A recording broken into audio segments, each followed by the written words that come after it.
Hi, Bookish Besties. Welcome back to the third episode of our podcast, Bookish Banter. Today, we are going to cover The Crash by Frieda McFadden. This is our third book club pick that we have read. And I have to say, I think we have different views on this one this time. We do. The other two, we were pretty much in line with our thoughts, but this one was kind of divisive. Yeah, so Rachel, do you want to start us off and tell us what you thought about this book, what you liked, what you didn't like? Yes. So before I heard your thoughts, I was really liking this. I was like, this book is fantastic. This is great. But then I heard your point of view, and I was like, okay, you have a point there. So now I'm a little bit conflicted on my thoughts about this one, but overall, I liked it. I thought it was interesting, and I thought the two characters, Polly and Hank, were completely delulu. What did you think about the book? So, I was actually captivated by the prologue, and ironically, like we were discussing, I completely thought this book was going to turn out completely different than what it did. So, I wasn't the biggest fan of this book, and I feel like it was very slow, and I have been learning that I am the type of reader that likes the constant action of like, okay, this is the plot, and like, I like to see how the plot thickens, and I like to see where this plot is going. This plot, I feel like, I'm gonna be honest, was up and down like a roller coaster. It really didn't give me what I wanted until chapter 6, which I'm going to preface this with a huge trigger warning. It does talk about sexual assault. Thanks for bringing that up. And honestly, it's really sad to say that that is what captured my interest, because like, what person in their right mind would be interested about reading of a sexual assault? But like, I feel like it doesn't really describe it though. It just says this is what happened, and then you kind of jump into the story. Like, it does play into the plot. It wasn't just plugged in there. Yeah, I feel like it was well placed, but like, because when I read that, my jaw actually hit the floor. I was like, okay, I'm gonna give this book a chance. Maybe this is gonna go somewhere. But the more I read it, the more I feel like it was just up and down. Like, it didn't take me where I thought it was gonna take me. It was a little weird. See, but that's what I liked about it, because I was like, because of the up and down roller coaster, it's like, oh my gosh, what's happening now? And then things would cool down, and then things would heat up again, and then things would cool down, and then it was like a roller coaster, and that's why I was so intrigued. I was like, oh my gosh, this is a crazy, crazy plot. And then there's me just coming in and be like, nope, I don't care for this book. Yeah, so, I mean, that's why we're here. We have different opinions, and you know what, that's okay. There's some people that are going to love this book, and some people are going to hate it. That's just how it's going to be. So, I'm going to be honest, the way this book was written, I thought, so by the prologue itself, the way I thought this book was going to play out was, I thought the main character, Tegan, who happens to be pregnant, I thought she ran over one of the other characters. Come to find out, that's not at all what happened. No. And the prologue is actually written in another character's point of view. So the prologue was actually what got me really into this book, and then this book was kind of a struggle for me. I had to like force myself to read chapters, but you know what? I can say that I confidently finished this book off, and I remember texting you saying, I hate this book. Now you know what you don't like.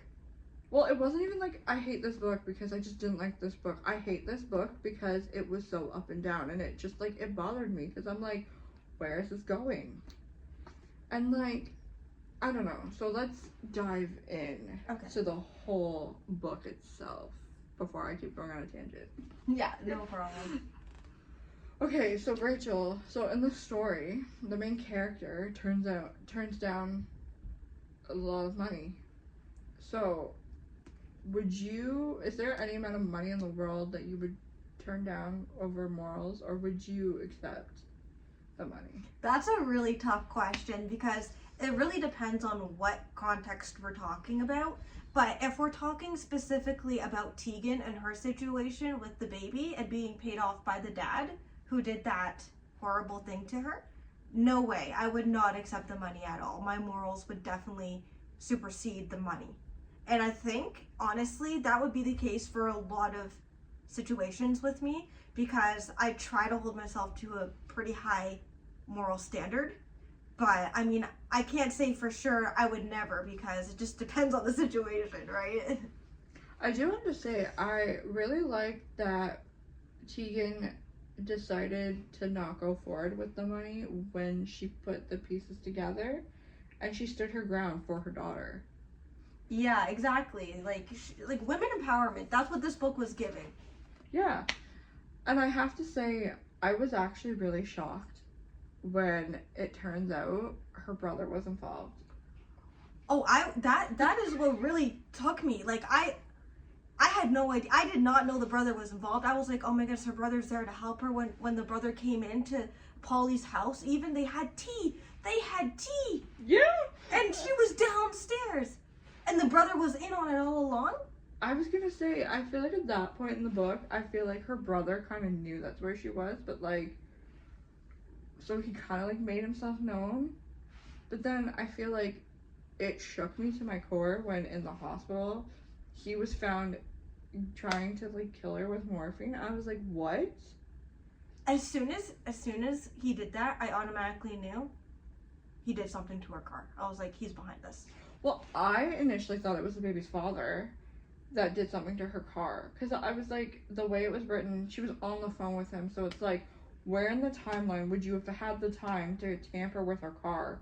Yeah. But also, too, like, I get it now because, like, he blames her for the accident he was in years prior. So I'm just like, what? Like, it confused me.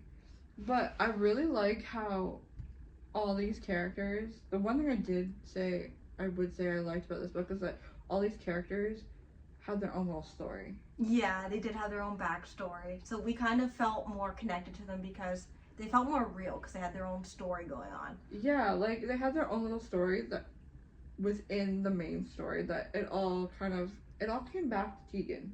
Yeah, but I kind of liked how the author made everything connect so good at the end. Like, she did a good job of bringing all the plots together and all the backstories together, I felt.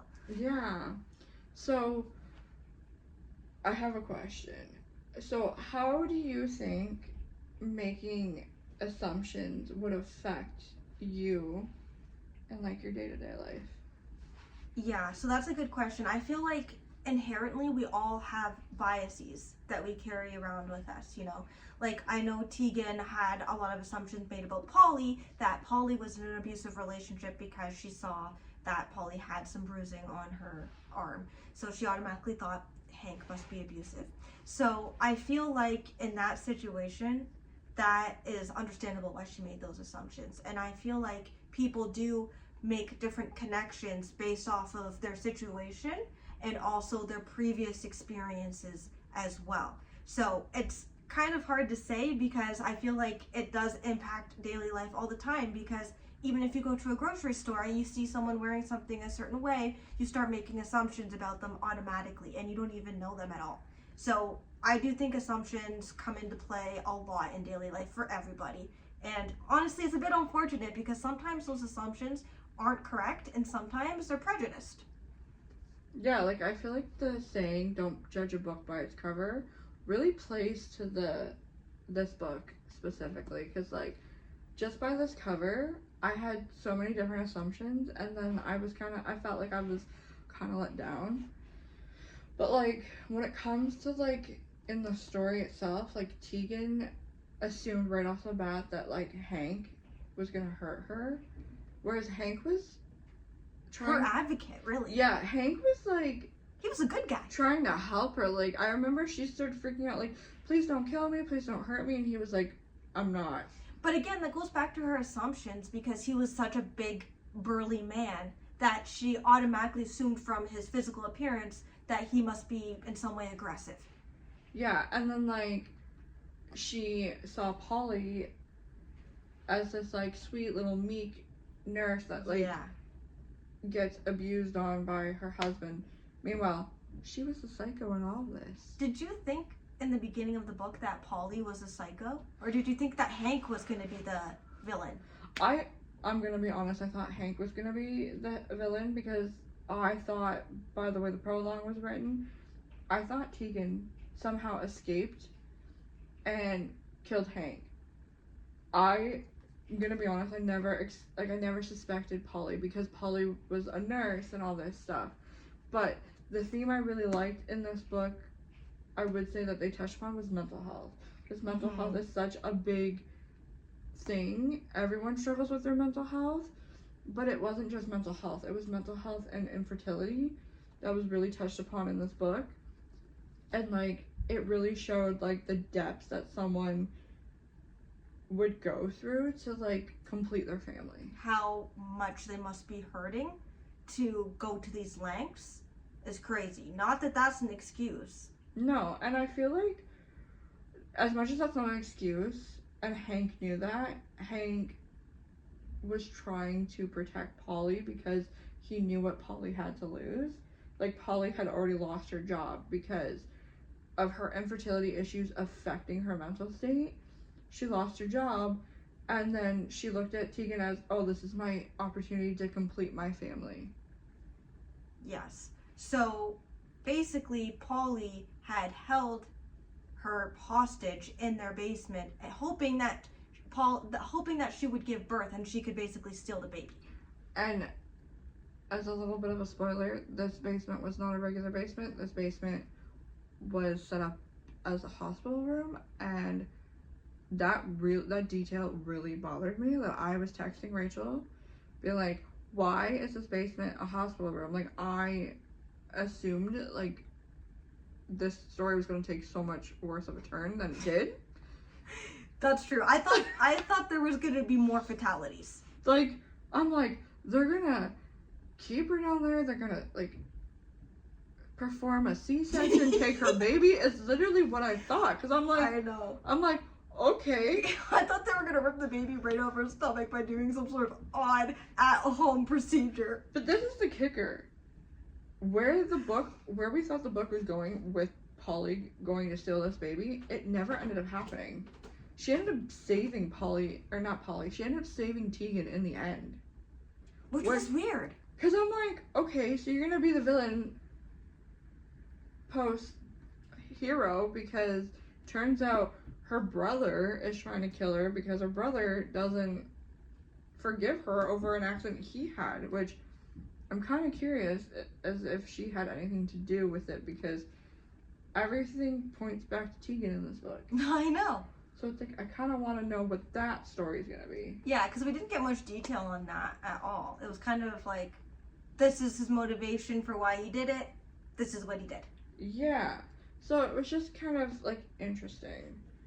So also with Polly, really wanting a baby, she was trying to be that nurturing, caring mother to this girl, her neighbor, Sadie, which I feel like she went about it the wrong way. Like, her intentions were pure, but like... She was feeding her, making her food, bathing her, things like that, and it felt a little bit overstepping.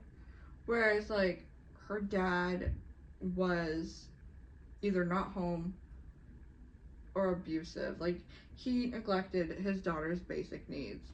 And, like, it really infuriated Polly because Polly was like, well, why can't I have a child? But, like, this drunk idiot can have a perfectly great child and, like, doesn't take care of her. So, I don't know. I feel like she was overstepping her boundaries quite a bit because when she would try to take care of her, I feel like it infuriated her father so much that she would get the backlash of it. Yeah, I agree. Like, it comes down to whether we think Polly was doing more harm or more good for Sadie at the end of the day. And honestly, that's a pretty hard question because it did seem like every time Polly stepped in and helped Sadie, that it would just anger Mitch even more and set him off into another tangent, like drinking and violence and aggression. And that's not really helpful for anybody. And being a nurse, you would think that she would have more education on how to deal with child neglect and things like that in those situations. I feel like Polly was just so blinded by the fact that like she wanted her own child to love that she just didn't care. She didn't see how she was harming in this situation. But then, okay, that's fine. But to play devil's advocate then, why, if that's the case, she couldn't even see that she's doing more harm in that situation? Why is she granted full custody of Sadie in the end of the novel? Is she really the right person to be taking care of her? See, that's where I feel like they really should have delved deep into her like past, like her like why she got fired from work for a child-related incident. Like, I mean, you just had someone in your basement because you were hoping to perform some odd C-section surgical procedure in your basement and steal their baby. And now let's not even get into the fact that Hank killed Mitch. And now these two people have custody of this child, which makes me wonder, what are they going to do to her? Like, what if, like, you know, Polly's mental goes downhill again later on in life about something else? And who knows how she's going to react? She never really actually solved her mental health problems because, you know, just adopting a child doesn't really solve what's going on in here. And it's bad what's going on in here for Polly because how she acted was completely out of line.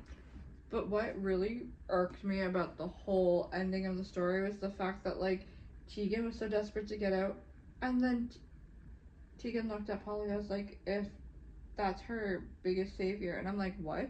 It almost to me felt like a Stockholm syndrome. Like, why? Like, if someone held me against my will in the basement, I would tell someone about it. I would, you know, call the police. I would do something. I wouldn't just be like, oh, thank you for keeping me in the basement, but at least you kept me hydrated while you had me hostage. Thank you. See, I feel like with Tegan's assumptions, Hank ended up being her savior in a way where it's like he was protecting Polly, which I understand because like he loved her, but like at the end of the day, how far would you go to protect someone you love? But then like he did what he could to try to get her to get help, but like as the saying goes, you can't help someone unless they want to be helped. And I don't think she wanted to be helped. Like when she threatened to kill herself and blackmail him, I'm like, no. Like that bothered me. Like she used the suicide thing to get what she wanted. That's so manipulative. And like the fact that this person has custody of Sadie now. And what bothered me the most was, okay, first of all, there's so many crimes going on here. You're holding someone hostage like a kidnapping situation who's pregnant, denying them health care that they need, and performing odd things at home. Like you're giving them like birthing serums, like different ingredients to try and induce the birth so you could steal the kid. You get off scot-free. There's absolutely no legal, moral, or any type of ramifications for these people. In fact, they're rewarded by getting what they want, a kid. Yeah. Like, in what system does that work? It doesn't. Like, you don't even get a criminal record of this. Like, in fact, you get a kid to take care of after you did criminal acts. This is what I can't get my mind around. See, I would love if this story was continued, but in Sadie's eyes. Like, I would love there to be a continuation where even maybe Tegan comes back with her baby and like... I hope Tegan never sees Polly again. I mean... For her own good. I mean, same. But like, also, I kind of want to see where it would go with Sadie because it almost seemed at like the end that like Hank was like sort of manipulating Sadie to make sure she doesn't remember the fact that he killed her father, because she witnessed it. I have a prediction. Like, if there was a second book made, you know those people who have that disorder where they like project onto their child that they have like a severe health condition. Munchausen by proxy. Munchausen. Like Gypsy. I Rose. feel like Polly would be the perfect candidate to have that for Sadie, and she's already got the hospital bed and everything made up downstairs. She's probably gonna, have the Munchausen and tell Sadie that she's dying and care for her. Like, I swear to you, that's where I see that going in the future. That's how I see it. Yeah. No, I would actually agree. Especially because she now has a child of her own. She doesn't want anything to happen to it now. To take it away. Yeah. I could see that. Especially with having Tegan down that basement. Exactly. Oh, that would make for a good read, I feel. I feel like the sequel might even be better than this, but there's not even a sequel. We're just making it up at this point. Well, Frieda, I feel like you need to hit us up for... We have some good ideas for the sequel. For the sequel of The Crash. Yeah, so I feel like, honestly, I wasn't a huge fan. I'm kind of glad it's over. Not gonna lie, I feel like I would give this like a 3.5, like a strong 3.5, because like I read it all the way through. I gave it a chance, and like it got interesting, and now that I want a sequel to come out, I kind of want to see where this goes, and hopefully that gets a better rating if it does come out. So yeah, Rachel, what would you rate this? Apparently I can't speak. I think for me, this has got to be like 3.7, 3.8. I liked the writing style. I know you didn't like it because it was a roller coaster, but I like that. I would liken the writing style, not exactly like Stephen King's, but kind of, because his is slower paced too, but still interesting. So I like that. But yeah, I kind of hated the ending. But at the same time, it was such a unique ending that I've never really read a book like this before. It was pretty original. So that's why I'm kind of like, okay, a little bit higher than 3.5, but not quite a 4, I don't think. See, to me, the ending specifically, it gave me like Pretty Little Liars vibes, where it was like, the ending made no sense to me. It was just like, okay, cool. I like an ending where there's justice when there's been an injustice. And I felt like that didn't happen at all. And I felt like the bad guys were rewarded. And that bugs me. Yeah, and it's like, nothing was like they were not brought to justice. It was really weird, and it really bothered me by the ending that Tegan was like, oh, they're my heroes, and it's like, how are they your heroes when they kept you locked up and you were begging them literally to take you to the hospital?